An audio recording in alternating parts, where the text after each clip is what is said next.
If you're also a water enthusiast and are waiting to dive into pool regularly, this video will help you get all the pre and post swimming skincare tips that you may need to protect your skin and hair. Hi, I'm Dr. Kriti Jain.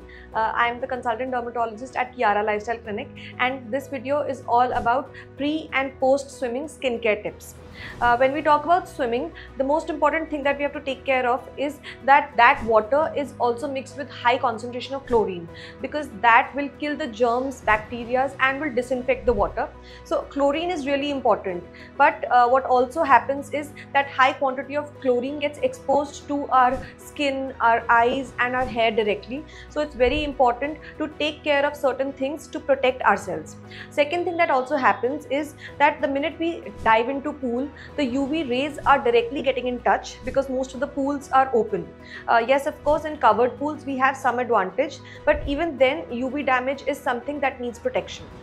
First and foremost, we'll start with the pre-swimming skincare tips.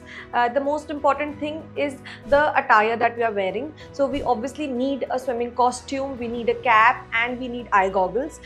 In caps, I would suggest that you can use a silicone or a rubber-based swimming cap, because tying your hair, if you have long, even short, is important, and keeping them protected under a cap.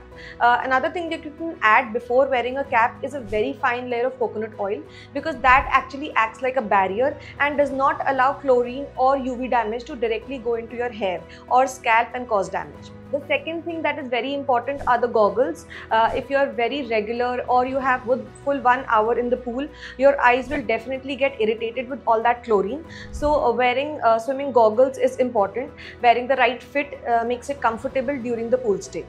The third thing that we have to take care of is our skin, especially the exposed part. So for that, it is very important that the first layer that is there on the skin is that of a good moisturizer, and top it up with a water resistant sunscreen. Now sunscreen should definitely be applied half an hour before you step into the pool, because that is the time that physical sunscreens or chemical sunscreens take to become most active. Make sure that you're covering the entire area, that is, even the areas that are covered by costume have to be covered, because those areas come in contact with chlorinated water even then. The last thing that we have to take care of is a shower before the pool. The shower before the pool ensures multiple things. The first and foremost, that all the dust and the dirt particles are removed. Second, the sunscreen gets more adhered to the skin and becomes more active. And the last, that water forms a layer over your skin, and that actually keeps the chlorine in the water away from your skin. Coming on to post-swimming skincare. Now, what happens when we expose our body to chlorinated water is that the pH of the skin changes and it becomes irritant. So, the minute we step out of the pool, the first and the foremost thing is to repair our skin barrier and to ensure that the barrier is again of the same pH as our natural skin.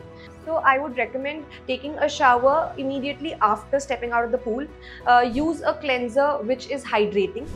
You may also then top it up with a moisturizer which has things like glycerin, dimethicone, and even glycerols and oils, so that the moisturization is resumed. If you're planning to go or step out in the sun after that, a second layer of sunscreen is equally important, because again the skin is very raw and is more prone to damage by UV rays.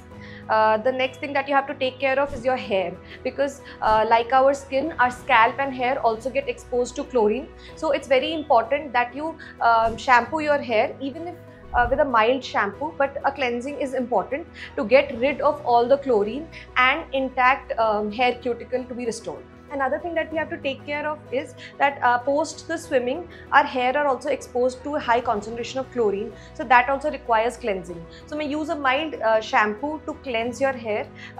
Make sure that you're using a good conditioner post shampoo if your hair have a drying tendency. If not, a mild cleansing shampoo will do the job. Last but not the least is obviously your hydration. Make sure that you're well hydrated before and even after stepping out of the pool, because it is a tedious job and it's very tiring. So water does get depleted. Hydration in summers is very important while swimming as well. I hope this video was helpful and helps you take care of your skin pre and post swimming. Share this video with anybody whom you know is going for swimming and may benefit from this video. You can subscribe to our YouTube channel for more such videos. Press the bell icon for future notifications.